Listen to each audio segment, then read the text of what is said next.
Hello everybody, and I hope you're all doing well. My name's Jack and welcome back to the channel.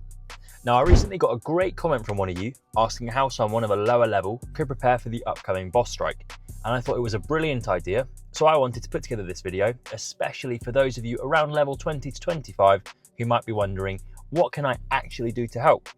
Well, the good news is you matter way more than you think, and today I'll show you exactly how to prepare so you can make the biggest impact on December the 18th. First things first, if you're not max level, don't just sit this one out. Boss strikes aren't just about raw damage. They're about consistent attacks, resource efficiency, and team coordination. Even lower level players need to realize that everything is scaled. You clearing your enemies is still going to contribute massively towards the collective push for top tier rewards within your guild. And a nice consistent effort up against our raider foes will add up. It's also really important as you're helping your friends get the top rewards too.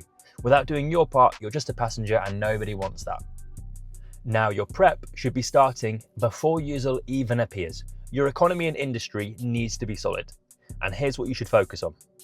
Upgrade your iron, steel, and oil resources. You're going to be losing units, a lot of them. So it's important that you have the material on hand to repair them as efficiently as possible. If you don't have any troops, you can't fight, and without fighting, you're not doing your bit for the guild, but also yourself in getting towards the top end benefits. When it comes to resource production, at the steel mill, the most steel per hour job is the 3 hours. And for lumber and concrete, it's 2 hours or 1 hour. They're both pretty much the same, just depending on how frequently you're logging onto the game and can collect them. Stockpile lumber and concrete. Of the 21 boss strikes in the old game, 20 of them used either lumber or concrete as the boss point contribution. Only one of them used a different resource for donations. Our first meeting with Shroud required oil as the contribution, but this was never repeated, and this leads me to believe that it's extremely likely going to be the lumber or concrete again, meaning stockpiling up on them in the build up to the 18th can only be a good thing. In a similar vein to point 1, you're going to need certain buildings desperately during the event. You'll want your steel mills and your hospitals working constantly for 4 days to keep your army in its most effective fighting shape. Obviously, you'll want to max this out as much as you can in the build-up, but avoid starting any long upgrades going into the event. You don't want your steel mills, iron collectors, or coal plants to be tied up for hours or even days out of action, causing a delay in production. You want to log in on D-Day with your storage full, resources ready to collect, and an army ready to go. Now, let's talk units. This is the big one. For boss strikes, there are 2 schools of thought when it comes to battles: going the distance, clearing all 5 waves using strong, valuable units, or sacrificial runs of wimps and UMGs to rack up as many points as possible, quick and cheap. Now, around level 25, I'd be amazed if you've got your wimps to rank 6, but you won't have unlocked UMGs yet. So you need to think a little bit smarter about what you should do. And a couple of my tips to yourself: stick with the units that you can replace quickly and cheaply. Raiders and recon vehicles offer some brilliant damage going forward without anything too crazy to repair. Also, they may not be the strongest, but high-ranked grenadiers can do some brilliant damage for little to no cost to both train and heal.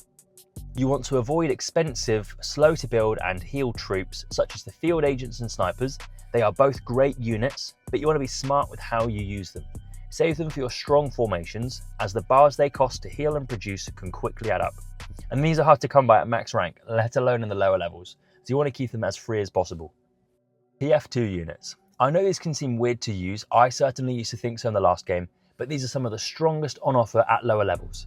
If you're prepared to be parting with some nanos, or you receive some for hitting a reward level, these are a brilliant place to funnel them. The Heavy is a low level UMG with great damage output, able to hit the entire front 2 rows, and a super health for the enemies that you're facing. And the Demo Man, I still think is brilliant now, even at level 49. He got me through many fights with Gantus in the early games, and I swear by him. So if I had some nanopods going spare and I was level 20-25 again, those 2 would be the ones that I'm getting. I would focus on upgrading them as quickly as I can before the 18th, so they're ready to go. Now, don't get me wrong, you've also got the Soldier and the Scout, both free-to-play units. They're relatively cheap to produce, however the healing cost is steep, needing bars for both. So if one dies, you're better off just replacing them than wasting rare resources at the hospital. Some general rules: you want to keep your barracks full. You want to queue troops before logging off in both your barracks and your hospital, and have multiple attack waves ready of varying ability and expectations, not just one big army. To summarise, you don't need top tier units, you need reliable ones, and lots of them. This is a marathon, it's not a sprint. You want to be capable for 4 days, not burn out after 2 battles and need to wait a day at the hospital before you can go all over again. There are plenty of things you should do to be best prepared for smashing our first boss strike, but there are a few mistakes you don't want to make. Don't retreat. Now there are exceptions to this. If you take a massive crit in the first attack that nearly kills the majority of your army, then sure, maybe then you can sack it in. But you don't get any boss points that you've accrued if you retreat, even if you've gained 6,000 of them. If you've got one enemy left and you retreat, they are all gone. However, if you lose the fight, you keep each and every one you've earned. So sometimes going out in a blaze of glory is the best option for you. Final thing you have no need to do is panic. Please don't worry about boss strikes. If you're doing everything we've been through and it's clear to see that you're doing your best to contribute towards your guild's overall push, then no one should be giving you any grief. And if they are, fuck them. There is an expectation on the higher rated players to contribute more, and that will always be the case. So make the most of that. Enjoy the brilliant rewards, the fun of having new enemies to fight, and the feeling of being part of the guild.